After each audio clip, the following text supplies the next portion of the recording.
और अब आपको बताएंगे पॉलिटिकल एडिटर योगेश शर्मा की रिपोर्ट। राजस्थान में भजनलाल शर्मा के साथ जाएंगे भरतपुर के गर्ग।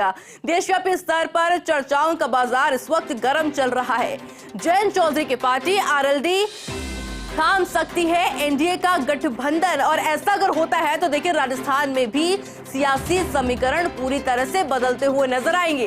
राजस्थान में आरएलडी के एकमात्र विधायक सुभाष गर्ग जा सकते हैं एनडीए के साथ। भरतपुर से लगातार दूसरी बार ये विधायक रहे हैं और कहा जा रहा है कि जयंत चौधरी के साथ टॉप लेवल पर बीजेपी के थिंक टैंक चल रही है वार्ता, और पश्चिमी उत्तर प्रदेश को साधने के लिए जयंत चौधरी को लिया जा सकता है साथ में। और अगर देखिए राज्यसभा चुनाव के मतदान से पहले हो जाता है इस तरह का गठबंधन अगर होता है, तब सुभाष गर्ग का वोट मिल सकता है एनडीए गठबंधन को। गहलोत सरकार में राज्य मंत्री स्वतंत्र प्रभार थे सुभाष गर्ग। आरएलडी में जुड़ने से पहले ही कांग्रेस के कद्दावर नेता हुआ करते थे गर्ग।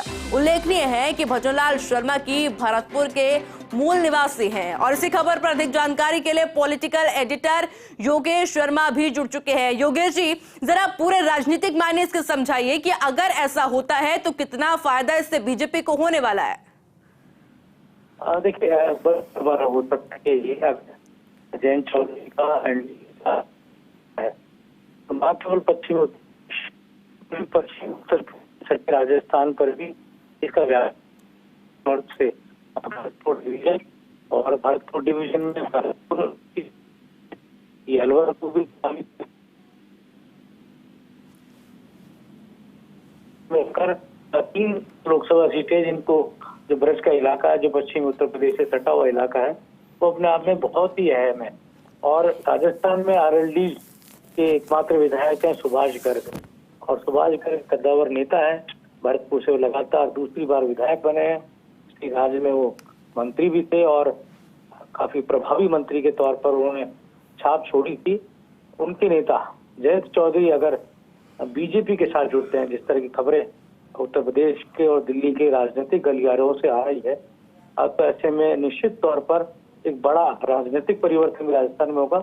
और अगर राज्यसभा चुनाव से पहले अगर ये तमाम समीकरण सटीक बैठते हैं और तो सुभाष गर्ग को एनडीए के साथ जाना होगा, अपने नेता जयंत चौधरी के साथ जाना होगा, और ये अपने आप में एक बड़ा राजनीतिक घटनाक्रम न केवल उत्तर प्रदेश में, देश की सियासत में, बल्कि राजस्थान में भी होगा।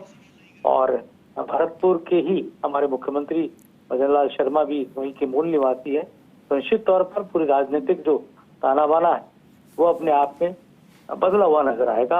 अशोक गहलोत के बेहद करीबी नेताओं में गिनती होती रही है सुभाष गर्ग की। राजीव गांधी स्टडी सर्किल के भी वो प्रमुख थिंक टैंक रहे, और कांग्रेस विचारधारा से उत्पूर्व शिक्षक की भूमिका भी उन्होंने निभाई, और बाद में आगे चलकर वो राष्ट्रीय लोकतांत्रिक दल आरएलडी के साथ रहे, ईमानदारी के साथ आरएलडी की नीतियों के साथ जुड़े रहे। और जयंत चौधरी को राजस्थान में लगातार दूसरी बार खाता खुलवाने में सुभाष गर्ग बड़ा कठिन चुनाव भरतपुर में जीता और दोबारा रिपीट हुए। तो निश्चित तौर पर अगर दिल्ली और उत्तर प्रदेश के सियासी गलियारों में एनडीए के साथ अगर आरएलडी, जो चौधरी अजीत सिंह की पार्टी है, जयंत चौधरी की पार्टी है, और कहा जा सकता है कि एक बड़ा राजनीतिक घटनाक्रम सामने आ सकता है। ठीक उसी तरह जैसा अभी नीतीश कुमार का बिहार में जिस तरह आरजेडी के साथ जो विलय टूटा है नीतीश कुमार की जेडीयू का, तो जेडीयू बीजेपी के साथ सरकार बनाई थी, तो मुझे लगता है कि जयंत चौधरी पर जिस तरह डोरे डाल रहे हैं, तो किसान बेल्ट में एक छाप छोड़ना और किसान वोट बिल्कुल योगेश, और इससे देखिए ये तो साफ हो जाता है कि भारतीय जनता पार्टी अब कोई भी कसर नहीं छोड़ना चाहती है लोकसभा चुनाव को लेकर। बहुत बहुत शुक्रिया योगेश जी आपका तमाम जानकारी के लिए।